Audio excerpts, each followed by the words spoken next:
سلام، تو این آموزش میخوام بهتون یاد بدم چطور یه دکمه سابسکرایب به این شکل رو برای چنلتون بسازید.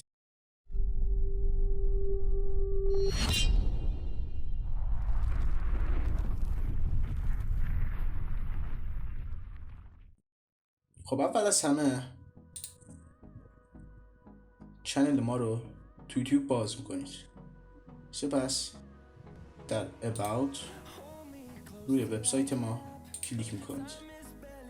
بعد رفتن به وبسایت ما از سمت راست گزینه سرویسز رو انتخاب میکنید و در قسمت سرویسز گزینه فایل رو انتخاب میکنید. در این قسمت learn more رو میزنید و این فایل به حالت رر رو روش کلیک کرده و دانلود میکنید. بعد دانلود شدن فایلمون این رو از حالت فشرده خارج میکنید.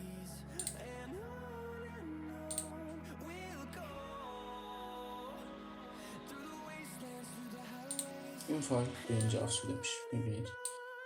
خب سپس پرمیر رو باز میکنیم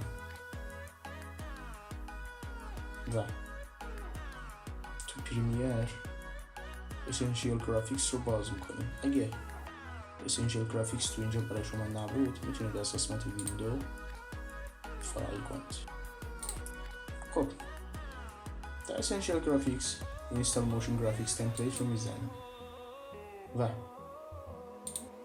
از همین گوشه یوتیوب سابسکرایبیشن رو انتخاب میکنیم.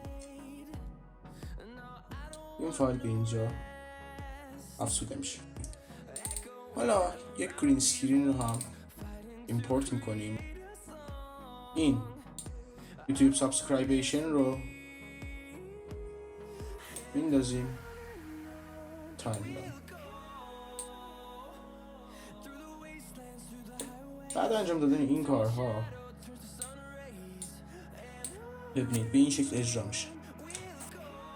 خیلی قشنگ و زیبا. خب اینجا استاپ رو میزنیم، میریم اول ویدیو. اینجا فکر کنم خوب باشه. آره تو این قسمت تو قسمت اسنشیال گرافیکس میریم رو ادیت. رو ادیت اسم چنل رو مینویسیم. من مینویسم تکنو تو و سورس تکست هم هر چی دوست داشتیم مینویسید. مثلا من مینویسم لرنینز. سپس برای افزودن لوگو بازم لوگو رو ایمپورت میکنیم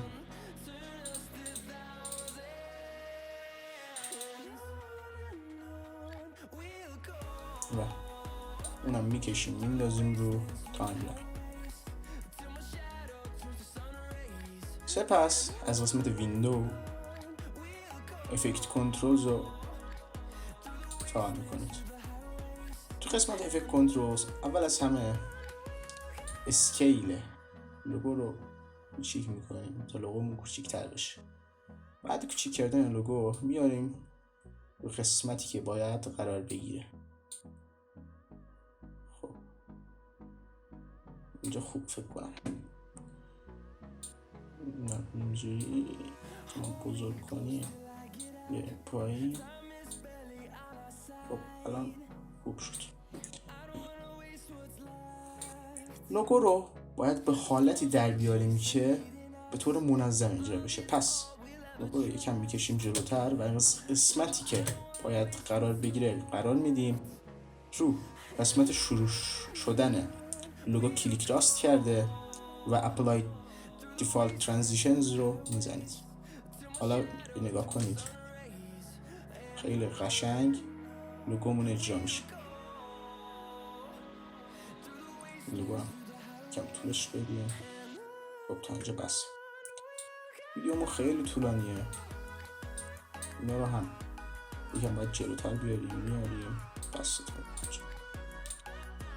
برای بهتر از بین رفتن منظور نابود شدنش تو ویدیو، محو شدنش تو ویدیو، تو آخر هر یک از این پارت ها کلیک راست کرده و اپلای دیفالت ترانزیشنز رو میزنید. اسکرین رو نباید میدونم. خب اسکرین طولش میدیم و تمام. ببینید